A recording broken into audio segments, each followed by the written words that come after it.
Hello everyone. So start करते हैं आज क्लास 12th का बायोलॉजी का first chapter sexual reproduction in flowering plants. तो ये क्लास 12th बायोलॉजी का पहला चैप्टर है और इसको स्टार्ट करने से पहले थोड़ा सा हम डिस्कस कर लेते हैं। एक डॉक्टर या साइंटिस्ट जो इंडिया के बेहद फेमस साइंटिस्ट रहे हैं उनका हम लोग जिक्र करते हैं, जो कि एनसीईआरटी के फर्स्ट पेज पर दिया भी हुआ है, डॉक्टर पंचानन माहेश्वरी के बारे में। तो हम थोड़ा सा डिस्कस करते हैं उनके बारे में। डॉक्टर पंचानन माहेश्वरी। अब इनका जिक्र हम लोग क्यों कर रहे हैं, क्योंकि इन्हें हम फादर ऑफ इंडियन एम्ब्रियोलॉजी कहते हैं, यानी भ्रूणी विज्ञान जो है भारत का, उसके जनक कहा जाता है। क्योंकि इन्होंने, ये पहले ऐसे साइंटिस्ट थे जिन्होंने अपना वर्क किया था टेस्ट ट्यूब फर्टिलाइजेशन पर और इसके अलावा इंट्रा ओवेरियन पॉलिनेशन पर, जो कि पूरे वर्ल्ड में फेमस हुआ और इनको एक अलग पहचान मिली, और that is why he is called the father of Indian embryology. इनके अगर हम लाइफ हिस्ट्री पर थोड़ा सा नज़र डालें तो इनका जो जन्म हुआ था 1904 और इनकी जो डेथ हुई थी वो 1966 में हुई थी। इनका जन्म जो हुआ था जयपुर राजस्थान में हुआ था, और इसके अलावा जो थोड़ी सी डिटेल दी हुई है, एनसीईआरटी ने अपनी फर्स्ट बुक जो है बायोलॉजी की क्लास 12th या हायर सेकेंडरी की, वो इन्हीं के नेतृत्व में 1964 में पब्लिश की थी। एनसीईआरटी ने जो फर्स्ट बुक अपनी पब्लिश की थी वो कब पब्लिश की थी? फर्स्ट बायोलॉजी बुक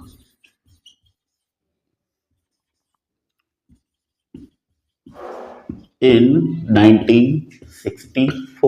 1964 में, और इन्हीं के गाइडेंस में, इन्हीं के अंडर में ये बुक प्रकाशित हुई थी 1964 में। ये थोड़ी सी डिटेल थी डॉक्टर पंचानन माहेश्वरी की, मैं रिपीट कर देता हूँ। डॉक्टर पंचानन माहेश्वरी को फादर ऑफ इंडियन एम्ब्रियोलॉजी कहा जाता है, ये पॉइंट आप लोग याद रखेंगे। उसके अलावा अगर हम इनकी लाइफ जर्नी की बात करें तो 1904 में जयपुर राजस्थान में इनका जन्म हुआ था और 1966 में इनकी डेथ हुई थी। इन्होंने जो वर्क किया था वो टेस्ट ट्यूब फर्टिलाइजेशन और इंट्रा ओवेरियन पॉलिनेशन पर जो कार्य किया था, जिसके कारण ये पूरे विश्व में फेमस हुए। और इसके अलावा इन्होंने 1964 में एनसीईआरटी ने इनके नेतृत्व में, इन्हीं के गाइडेंस में 1964 में 12th या हायर सेकेंडरी की फर्स्ट बायोलॉजी बुक को पब्लिश किया था। अब बात करते हैं लेसन की। अगर हम लेसन की बात करते हैं तो लेसन का नाम आप लोगों को दिख रहा होगा, sexual reproduction in flowering plants. तो पुष्पीय पादपों में लैंगिक जनन, ये जो लेसन का नाम है। तो इस लेसन के बारे में पढ़ने से पहले हम डिस्कस करते हैं इसके टाइटल के बारे में। जो टाइटल दिया हुआ है, टाइटल मीन शीर्षक, तो टाइटल में आप गौर कीजिए, दो वर्ड्स हैं, एक है सेक्सुअल रिप्रोडक्शन और दूसरा है फ्लावरिंग प्लांट्स। तो इन दोनों वर्ड्स को हम डिस्कस करते हैं इंट्रोडक्शन में। तो सबसे पहले हम बात करते हैं इंट्रोडक्शन की। इंट्रोडक्शन में हम सबसे पहले बात करेंगे इस वर्ड की, फ्लावरिंग प्लांट्स। इन हिंदी पुष्पीय पादप।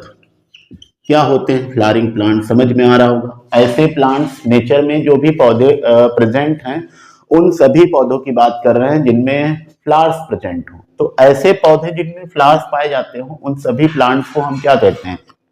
फ्लावरिंग प्लांट्स कहते हैं। अब इनकी डिटेल जानते हैं बायोलॉजी की दृष्टि से। ऐसे पौधों को हम क्या कहते हैं? These plants are called angiosperms.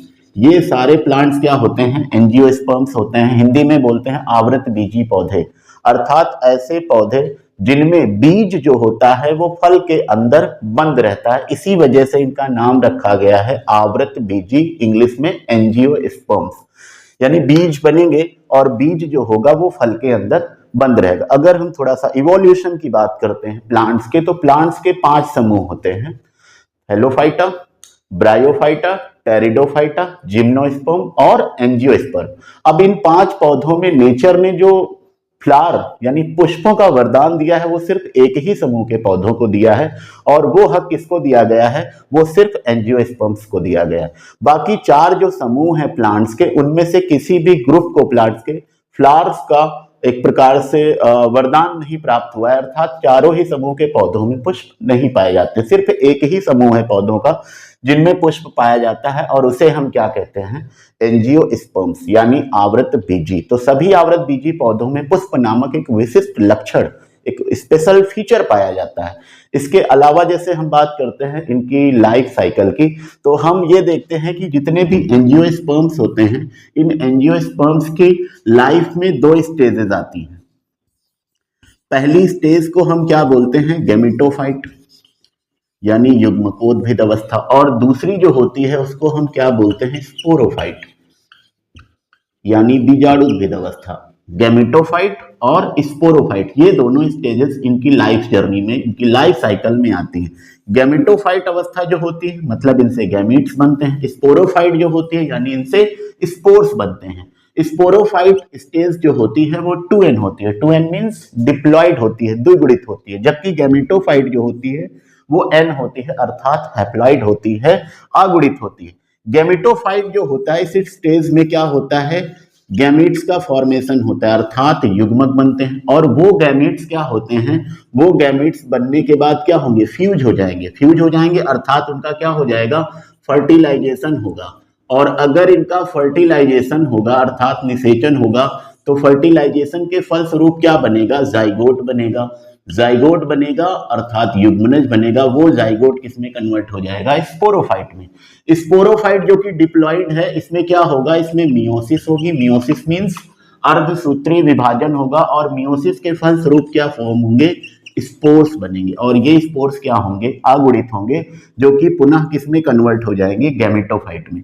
तो ये लाइफ साइकिल है जो एंजियोस्पर्म्स में होती है। इनकी लाइफ साइकिल में दो स्टेज होती है, first gametophyte and second sporophyte. Gametophyte haploid होती है और स्पोरोफाइट डिप्लॉइड होती है। Haploid means n, sporophyte means 2n, diploid means 2n। इस गैमेटोफाइट जो होती है वो माइटोसिस करके क्या बनाएगा, गैमेट्स बनाएगा। गैमेट्स यानी युग्मक बनेंगे, मेल गैमेट, फीमेल गैमेट, उनमें क्या होगा, फ्यूजन होगा, that is called fertilization. After fertilization किस चीज का फॉर्मेशन होगा, जाइगोट बनेगा जो कि डिप्लॉइड होगा, और वो जाइगोट कन्वर्ट हो जाएगा स्पोरोफाइट में। स्पोरोफाइट क्योंकि डिप्लॉइड है इसलिए उसमें क्या होगा, मियोसिस होगा, और मियोसिस के फलस्वरूप क्या बनेंगे, स्पोर्स बनेंगे, जो पुनः किसमें कन्वर्ट हो जाएंगे, गैमेटोफाइट में। तो ये एक लाइफ साइकिल है जो चलती रहती है। दोनों स्टेजेस जो होती हैं एकांतर क्रम में आती हैं, और इससे एक डेफिनेशन बनती है, that is called alternation of generation. Alternation of generation Hindi में बोलते हैं पीढ़ी एकांतरण। तो ये क्या है, पीढ़ी एकांतरण। एक नंबर का क्वेश्चन आता है बोर्ड एग्जाम में, what is alternation of generation, पीढ़ी एकांतरण क्या है। तो आवृत बीजी पौधों के जीवन काल में गैमेटोफाइट और स्पोरोफाइट दोनों अवस्थाएं एक के बाद एक एकांतर क्रम में आती हैं, जिसे हम क्या कहते हैं, पीढ़ी एकांतरण या अल्टरनेशन ऑफ जनरेशन कहते हैं। अब बात करते हैं मेन प्लांट बॉडी कौन सी है। तो एंजियोस्पर्म की जैसे हम बात करते हैं तो इसमें मेन प्लांट बॉडी क्या है, स्पोरोफाइट है। अब आप थोड़ा सा नेचर की तरफ नजर दौड़ाइए, तो जब से हम इस पृथ्वी पर आए हैं, इस दुनिया में जब से हमने चीजों को देखना शुरू किया है, तो अपने चारों ओर हम पेड़ पौधों को देखते हैं, और जिस कंडीशन में, जिस अवस्था में हम पेड़ पौधों को देखते हैं, कोई भी पौधा हो, तो जो भी स्टेज हमको देखने को मिलती है एंजियोस्पर्म की, वो स्पोरोफाइट है। क्योंकि हम अपनी पूरी लाइफ साइकिल में, अपनी लाइफ जर्नी में जो स्टेज हम प्लांट्स की देखते हैं वो कौन सी है, स्पोरोफाइट में। थोड़ा सा क्लियर करके बताता हूं। पौधे को जब हम देखते हैं तो उसमें हम क्या देखते हैं, ब्रांचेस देखते हैं, लीफ देखते हैं, स्टेम देखते हैं, इवन रूट भूमि के अंदर होती हैं, अंडरग्राउंड होती हैं, उनको भी देख सकते हैं। तो ये जो भी हम अवस्थाएं देखते हैं प्लांट्स की, वो कौन सी स्टेज है, दैट इज स्पोरोफाइट। और आप ये भी समझ सकते हैं कि ये अवस्था लंबे समय तक होती है, तो अधिक समय तक होती है। दैट इज वाई स्पोरोफाइट क्या है, एंजियोस्पर्म्स की मेन प्लांट बॉडी है, जबकि गैमेटोफाइट जो होती है only for a little while, कुछ समय के लिए होती है, गैमेट्स का फॉर्मेशन करती है। तो गैमेटोफाइट और स्पोरोफाइट दो कंडीशन होती है, दो स्टेजेस होती हैं। मेन प्लांट बॉडी क्या है, स्पोरोफाइट है, जो कि डिप्लॉयड होती है। तो ये पहला वर्ड हुआ टाइटल का, sexual reproduction in flowering plants. I hope आपको समझ में आया होगा फ्लावरिंग प्लांट्स क्या होते हैं। अब बात करेंगे दूसरे वर्ड की, जिसे हम क्या कहते हैं, सेक्सुअल रिप्रोडक्शन।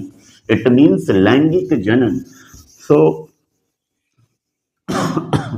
दूसरे वर्ड की बात करते हैं, the word is sexual reproduction. In Hindi it is called लैंगिक जनन। तो लैंगिक जनन क्या होता है, अब जनन क्या चीज है? जनन मीन्स क्या होता है? फॉर्मेशन, किसी चीज का बनना, निर्माण होना।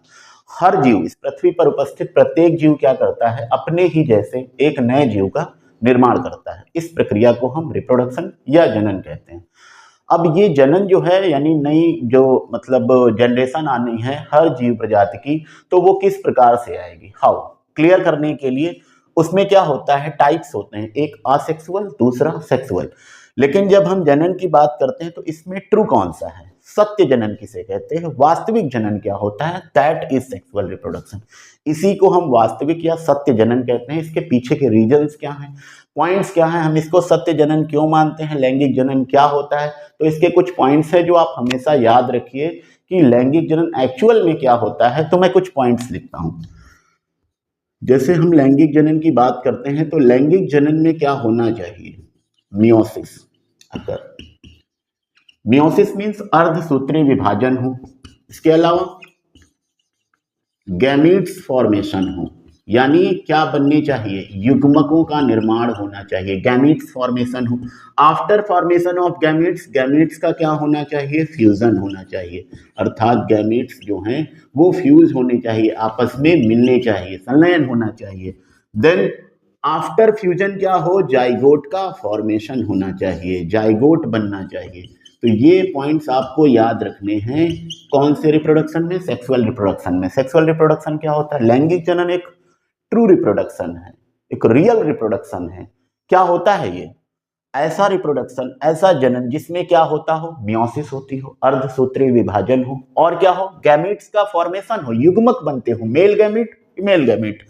गैमीट्स के बनने के बाद क्या होता हो? उनका फ्यूजन होता हो, संलयन होता हो, और संलयन के फलस्वरूप क्या होता हो? जाइगोट का फॉर्मेशन होता हो। अगर ये पॉइंट्स क्लियर हैं, ये पॉइंट्स हो रहे हैं किसी भी प्रकार के रिप्रोडक्शन में, so that is called sexual reproduction. तो आपको याद हो गया होगा, समझ में आया होगा, युग्मकों का निर्माण होना है, युग्मकों का संलयन होना है, संलयन के फलस्वरूप जाइगोट बनना है, और जो विभाजन होना है वो कौन सा विभाजन है?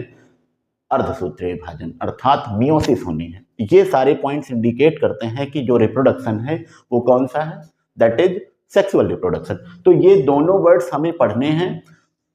एक तो हमें फ्लावरिंग प्लांट्स के बारे में पढ़ना है, दूसरा उनमें होने वाले जनन के बारे में पढ़ना है, जो आपको समझ में आ गया होगा आई होप, कि पुष्पी पादप क्या होते हैं और उनमें होने वाला जो जनन है, अर्थात कौन सा जनन? दैट इज लैंगिक जनन, sexual reproduction.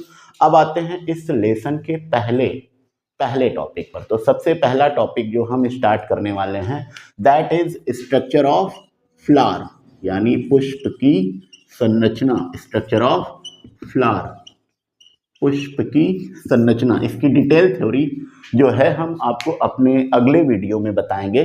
So thank you so much for watching this video. See you again, bye bye.